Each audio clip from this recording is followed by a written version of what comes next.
বছর অনুপাত থেকে এই টাইপের ম্যাথগুলো প্রায় প্রতি বছরে কোনো না কোনো বোর্ডে আসে। তাহলে প্রথম যে ম্যাথটা আছে এই টাইপের ম্যাথগুলো আমরা একটু দেখার চেষ্টা করবো। এখন এই ম্যাথটা আছে কুমিল্লা বোর্ড 2017 সালে আসছিল। তাহলে আমাদের যেটা দেওয়া ছিল অনুপাতটা আমরা একটু উঠায় নিব। প্রথম কাজ আমাদের অনুপাত দেওয়া ছিল হচ্ছে এম অনুপাত N is equal two N অনুপাত এল দেওয়া ছিল। তাহলে অনুপাত মানে হচ্ছে ক্রমিক সমানুপাত, মানে হচ্ছে প্রথম রাশি দ্বিতীয় রাশি হবে হচ্ছে দ্বিতীয় এবং তৃতীয় রাশি সমান হবে। তাহলে এখান থেকে আমরা এটাকে লিখতে পারি এম এর জায়গায় এম অনুপাত মানে হচ্ছে ভাগ ইজ ইকুয়াল টু এন এর জায়গায় এন অনুপাত মানে ভাগ ডিভাইডেড বাই হচ্ছে এল। এখন এটাকে যদি আমরা আর গুণন করি, এন আর এন গুণ করলে পাবো N square is equal two আমরা পাইতেছি এম এল। তাহলে আমাদের প্রশ্ন মতো যেটা ছিল এটা দিয়ে আমরা আমাদের ডান পাশটাকে প্রমাণ করবো। তার মধ্যে প্রশ্ন মতো এটাকে উঠানি। তো এখান থেকে এটাকে লেখা যায় এই পুরো রাশিটা হচ্ছে উপরে ওয়ানের সাথে গুণ হবে। তাহলে এখান থেকে এটাকে লিখতে পারি M square N square L square divided by হচ্ছে এম কিউব প্লাস নিচে এই রাশিটা উপরে এটার সাথে গুণ হবে। তাহলে নিচে ছিল এন কিউব, তাহলে M square N square L square plus এখান থেকে এটাকে আমরা লিখতে পারি নিচে ছিল হচ্ছে এল কিউব। তাহলে এই জিনিসটা এম স্কয়ার এন স্কয়ার এখানে বসবে হচ্ছে এল স্কয়ার। তাহলে এখন এখান থেকে আমরা একটু কাটাকাটি করার চেষ্টা করবো, কারণ এখানে বেজ এম এখানে বেজ হচ্ছে এম। তাহলে দুটো আছে ভাগাকার আছে। বেস আমার পাওয়ারটা নিচে বেশি আছে, তো নিচে আমার থাকবে, উপরে আমার এম তো থাকবে না। নিচে আমার এখান থেকে 3টা এম থেকে 2টা এম চলে গেছে, শুধুমাত্র এম থাকতেছে।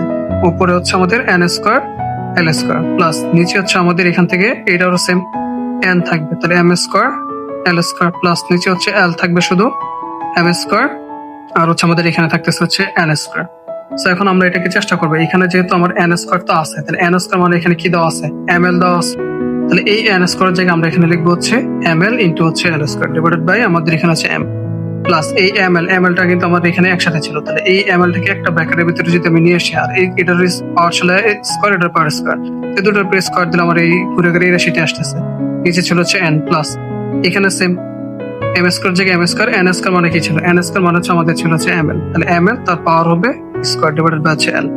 তাহলে এইখান থেকে আমরা এটাকে লিখতে পারি এম এম যদি বাদ দিই তাহলে উপরে আমাদের দুইটার বেস কিন্তু এল। তাহলে এল ছিল এখানে ছিল একটা এখানে ছিল দুইটা, তাহলে এইখান থেকে 2 আর 1 যদি যোগ করতে কত হবে 10 প্লাসের জায়গায় প্লাস এম এল মানে কি ছিল M L is equal to আমাদের দেওয়া ছিল হচ্ছে এন স্কয়ার। তাহলে এখানে এম এল এর জায়গায় আমরা লিখতে পারি এন স্কয়ার আর এটার পাওয়ার ছিল হচ্ছে স্কয়ার ডিভাইডেড বাই হচ্ছে এন প্লাস এখান থেকে আমরা এটাকে লিখতে পারি হচ্ছে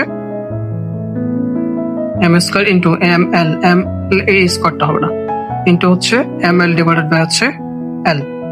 সো এখান থেকে আমরা যদি এই এল আর এল যদি বাদ দিই তাহলে আমার এখানে থাকবে হচ্ছে এল কিউব প্লাস এখানে পাইতেছি আমরা N to the power 4 divided by হচ্ছে এন প্লাস এখানে এম ছিল এখানে হচ্ছে 2টা আর এখানে আছে একটা, তাই টোটাল হচ্ছে 3টা ইন্টু তাহলে এল কিউব 4টা থেকে যদি একটা বাদ দিই তাহলে আমরা পাবো হচ্ছে 3টা এন প্লাস হচ্ছে এম কিউব। সো এটি আমাদেরকে প্রমাণ করার জন্য বলছিল।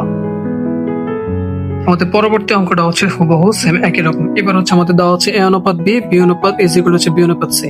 এটা আমরা একটু উঠান নেব, এ অনুপাত বি ইজ ইকুয়াল হচ্ছে বি অনুপাত সি। তো এটাকে কি লেখা যায়, এটাকে লেখা যাচ্ছে এ অনুপাত মানে হচ্ছে ভাগ ডিভাইডেড বাই হচ্ছে B is equal to B অনুপাত মানে ভাগ ডিভাইডেড বাই হচ্ছে সি।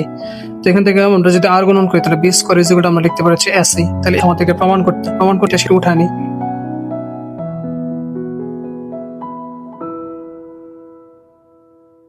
এটাকে আমরা একটু উঠাই নিছি। তাহলে এবার আমাদের কাজ হচ্ছে এই পুরো জিনিসটা হচ্ছে একবার এটার সাথে গুণ।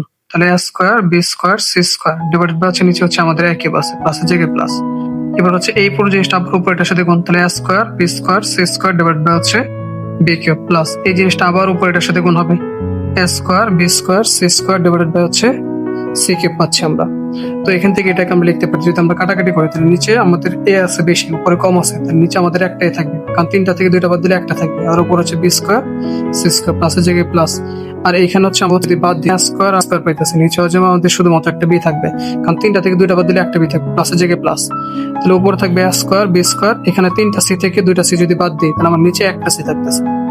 তাহলে এখন আমাদের এখান থেকে আমরা কি লিখতে পারি, এখান থেকে আমরা লিখতে পারি B square is equal to আমাদের কি তো আসলে এসি।